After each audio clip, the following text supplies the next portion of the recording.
Yo yo la team, j'espère que vous allez bien. On se retrouve aujourd'hui pour une nouvelle vidéo un peu très beaucoup, même beaucoup spéciale, comme vous avez pu voir dans le titre. La CRZ, on va pas très bien, non. Du coup, moi je vous explique un petit peu la chose. J'avais vendu la CRZ, que vous avez pu voir même, je l'avais pas mis sur YouTube je crois, il me semble pas. Que vous avez pu voir sur mes snaps, etc. Qui s'affiche juste ici, mon snap d'ailleurs. Voilà. Bonsoir. Je l'ai vendu donc à une amie à moi et justement une amie très proche à moi et du coup elle a eu un accident. Elle va raconter son histoire dans la vidéo qui arrive et voilà. Merci à tous ceux qui comprendront le geste qu'on demande et voilà, merci de nous suivre. Comme quoi dans la vie on n'est rien. Un accident ça est vite arrivé. Grande chance, il n'y a pas eu de mal physique que mécanique entre guillemets. Donc voilà. Sur ce, je vous souhaite une agréable et longue vidéo, parce que t'es un petit peu longue. Donc voilà, je suis désolé. Et voilà. Sur ce, je vous fais de gros bisous et bonne vidéo. Bonjour à tous, moi c'est Ludivine, j'ai 25 ans et je viens du côté de Guingamp. Je suis également la propriétaire de la CRZ que vous avez pu voir dans les précédents posts de Monsieur RB qui a été accidenté. Donc je vais vous raconter mon histoire. Donc le mardi 25 septembre 2018 à 8h le matin, j'ai été percutée par une voiture qui arrivait face à moi et qui a gentiment loupé son virage. Donc elle m'a percuté tout le côté de la voiture. Donc c'est une personne assez jeune qui a 18 mois de permis et qui était à son 3e accident. Bon ça veut rien dire, hein. Mais bon quand même. Donc c'est une jeune femme qui est un peu plus jeune que moi. Donc elle allait au travail, moi j'allais passer mes tests pour passer mes permis poids lourd, que j'ai malheureusement pas pu faire parce que j'ai eu cet accident. Donc mon projet professionnel va encore une fois être redécalé car il n'y avait plus de place dans la session, malheureusement. Voilà, c'est comme ça. C'est les aléas, comme on dit. Donc il était donc 8h le matin, j'arrivais tranquillement, donc j'étais à 1 km de la maison. Et je roulais tranquillement, je venais de partir, donc je ne bourrinais pas comme certains pourraient croire. Eh ben non, j'étais tranquille, mon GPS était en route, ma musique était en route, j'avais rien besoin de toucher dans ma voiture. Je roulais tranquillement jusqu'au moment où, à la sortie du virage, j'ai vu la voiture qui arrivait face à moi. Et donc elle n'a pas réussi à m'éviter, malgré le fait que je me sois déportée un petit peu sur l'herbe. Elle ne m'a pas évité, clairement. Donc je me suis arrêtée tout de suite du fait que je ne roulais pas vite. En revanche, cette personne a mis plus de 80 mètres à s'arrêter, avec un pneu crevé et déjanté. Un demi-train avant flingué, quoi, en gros. Qu'elle a mis quand même 80 mètres à s'arrêter, plus de 80 mètres à s'arrêter. Donc ça estime un petit peu sa vitesse. Donc suite à ça, nous sommes partis avec les pompiers, nous avons été voir si tout allait bien. Nous n'avons pas échappé bien sûr aux petits tests d'alcoolémie, de drogue. Je suis quelqu'un qui ne fume pas, qui ne boit pas, donc comme ça moi c'est classé. Petit tour à l'hôpital, donc tout allait bien pour moi. Je suis sortie dans le quart d'heure, parce que je ne pouvais pas rester. Il fallait que je voie ma voiture et dans quel état elle était, exactement. Et voilà. Donc suite à ça, l'après-midi, nous avons donc été voir la voiture. J'ai pris quelques photos, j'ai pris quelques affaires. Et donc ensuite, nous avons fait les démarches classiques. Le lendemain, nous avons calé un rendez-vous pour faire le constat amiable avec cette personne. Malgré les gendarmes, il n'y avait pas de blessés, ils font pas de constat. Donc on s'est débrouillé, je me suis débrouillée. Donc cette personne a refusé de faire le constat car elle estime ne pas être responsable de cet accident. Elle pensait que c'était moi qui étais au milieu de la route. Or non, je n'étais pas au milieu de la route. Elle a également dit certaines choses qui ne sont pas correctes. bien sûr. Apparemment, ma voiture conduisait toute seule. Elle avait vu quelqu'un, mais du côté passager. C'est pas mal quand même. Voiture qui conduit toute seule. Donc voilà, donc elle a également dit, alors elle est assez, enfin, elle dit un peu n'importe quoi, elle est très contradictoire. Elle nous a dit également que elle pensait que ça passait largement et que au final, bah, ça ne passait pas. Donc effectivement, ce n'est pas passé. Elle a également dit que elle n'avait pas senti qu'elle m'avait touchée. Et qu'elle a senti qu'elle m'avait touchée lorsqu'elle s'est rendue compte que son pneu était crevé. Bien sûr, on va la croire. Hein. Donc voilà. Donc, je pense que c'est une personne qui est assez culottée. Mais bon, après ça, voilà. Donc je ne dirai pas son nom, je ne dirai pas où elle habite, je ne dirai rien sur elle. Hein, mais si elle regarde la vidéo, elle se reconnaîtra. Voilà. Donc suite à ça, j'ai fait les papiers d'assurance et tout ce qui allait. Donc la voiture a été déposée dans un garage. Puis bah après il n'y avait plus qu'à attendre quoi, que l'expert passe, etc., etc. Donc le jeudi, donc le mardi, ça s'était passé le mardi. Le jeudi, l'expert est passé. L'expert est passé, il a estimé la voiture, il a estimé les dégâts qu'il y avait dessus. Il y en a exactement pour 8098 € de réparation. Et la voiture, sans démonter, je précise, sans démonter, donc sans démontage, c'est un chiffrage à l'œil. On va dire ça comme ça.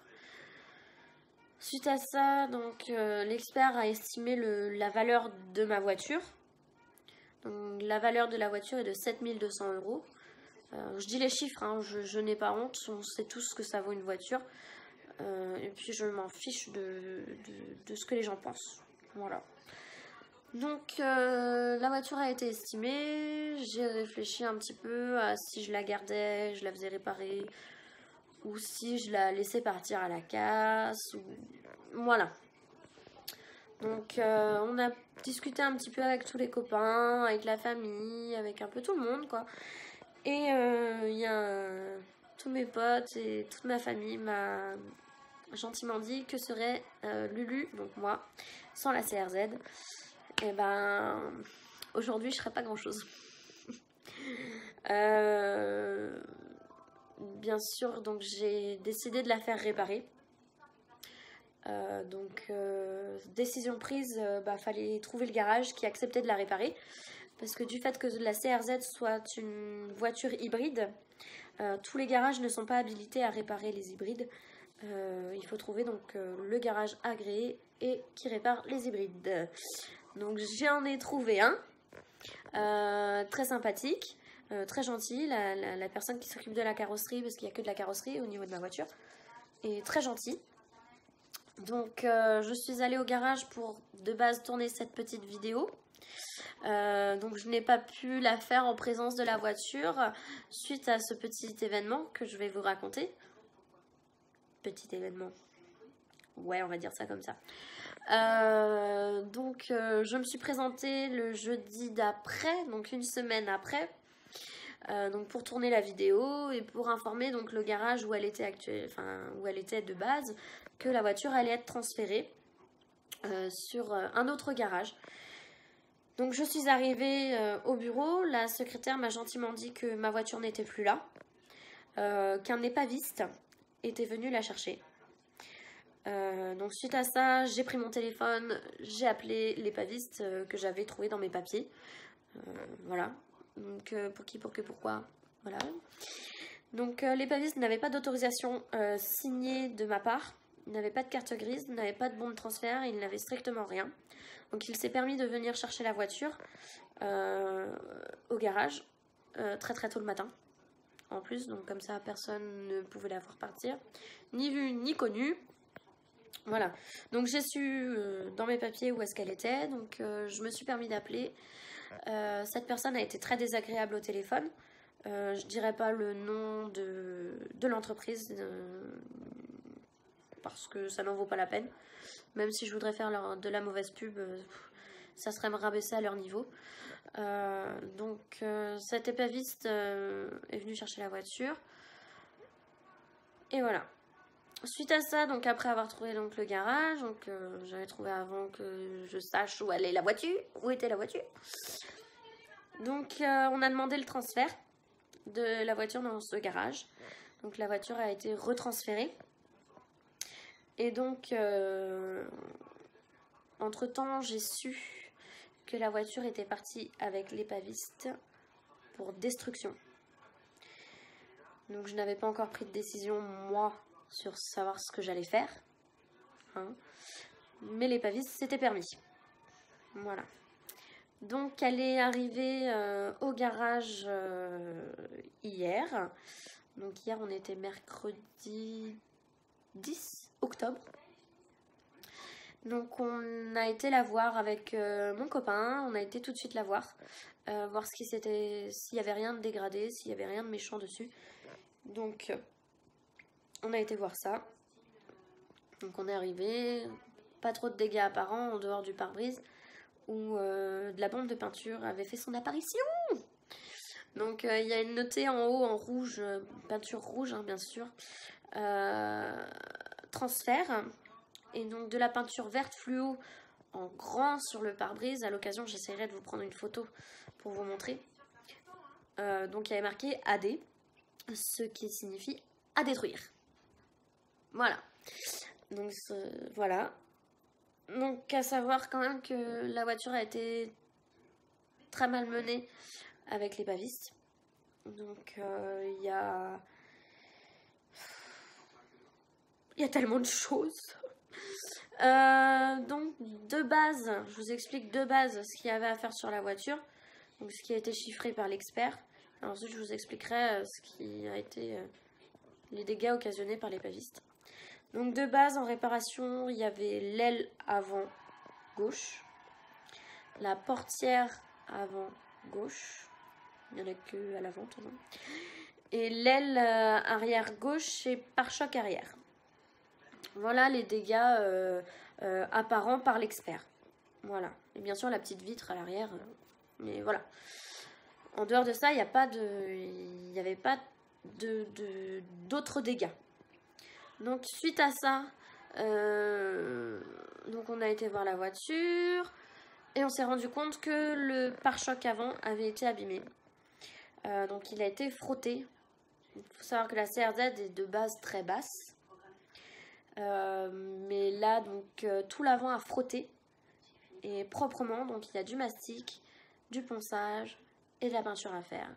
Donc il n'y avait rien à faire sur le pare-choc avant, il n'y avait strictement rien à faire. Donc aujourd'hui j'ai un pare-choc avant à refaire grâce à l'épaviste. De plus il y a un débosselage au niveau du toit. Donc, je ne sais pas ce qu'ils ont fait, mais il y a un débosselage à effectuer sur le toit.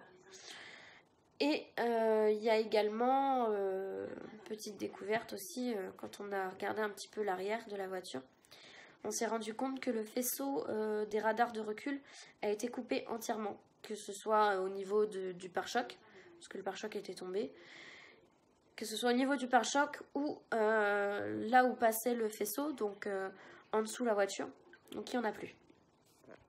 Nous avons pris contact avec l'épaviste pour savoir où était passé le faisceau. Encore une fois, c'est sans suite. L'épaviste ne m'a pas rappelé, ne prend pas ses cacahuètes. Non, en vrai, il n'est pas du tout d'accord sur le fait que je l'ai appelé déjà de base et qu'il n'avait pas à prendre la voiture. Ça, il ne comprend pas. Donc bon, bah, c'est pas grave, on laisse couler. On laisse couler.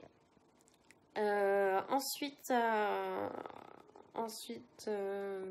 bah voilà pour ce qui est de ça. Donc le garage qui prend en charge ma voiture actuellement, c'est un garage qui est très sympathique, qui est agréé avec mon assurance, bien sûr. Et je me permettrai de leur faire de la pub, déjà pour leur gentillesse. Et parce que donc la CRZ va être réparée, je vais faire d'autres vidéos en présence de la CRZ cette fois. Et pour suivre l'avancée des travaux et ce qui va être fait, ce qui est réparable, ce qui est redressable, ce qui va être changé, la peinture et tout ce qui va avec. Voilà. Donc le garage, je peux déjà vous annoncer qui c'est.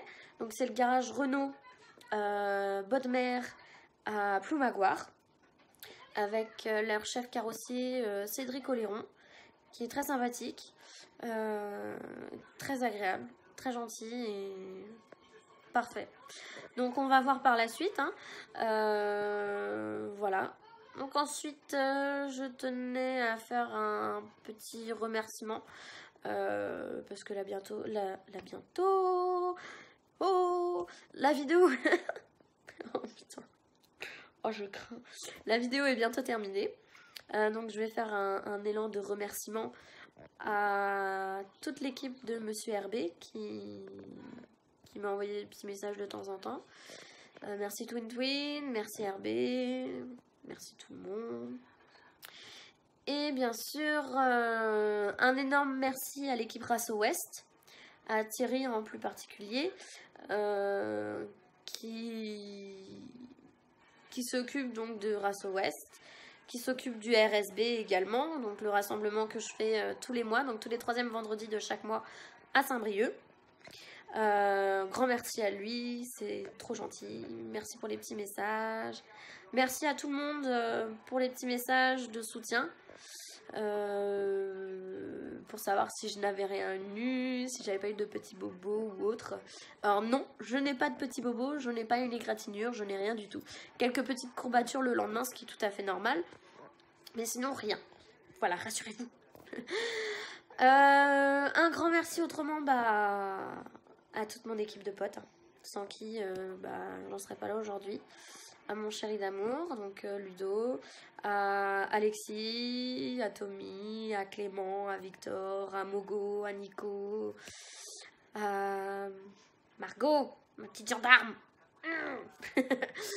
Et tous ceux que j'oublie, hein, bien sûr. Et puis un gros bisou à tous. Et puis à bientôt pour la prochaine vidéo avec la CRZ en notre présence cette fois, j'espère. Et puis savoir un petit peu pour les avancées. Et voilà, donc Monsieur RB va être gentil normalement. Et il va vous afficher mon Snap pour me suivre. Mon Facebook aussi. Et mon Insta. Et puis tout ce qui va avec, quoi. Voilà, donc vous pourrez me suivre, vous pourrez voir. Les pubs, c'est pas gratuit. Hein. Bon, je vais pas le dire, elle m'a donné 500 €. Je peux bien y faire une pub quand même. Bon, Lulu, voilà tes pubs. Vous affichez mon Snap pour me suivre. Mon Facebook aussi. Et mon Insta. Et puis tout ce qui va avec, quoi. Voilà, donc vous pourrez me suivre. Vous pourrez voir des photos, des vidéos de la CRZ. Et puis tous nos délires de potes aussi. Parce qu'il faut savoir que nous sommes dans les voitures également tous. Nous avons tous nos petits bolides. Donc voilà. Donc je vous fais des gros bisous et je vous dis à bientôt. Merci à toute l'équipe RB, merci à la boiserie, merci à Panzer Mamadouche. Et voilà, gros bisous à tous.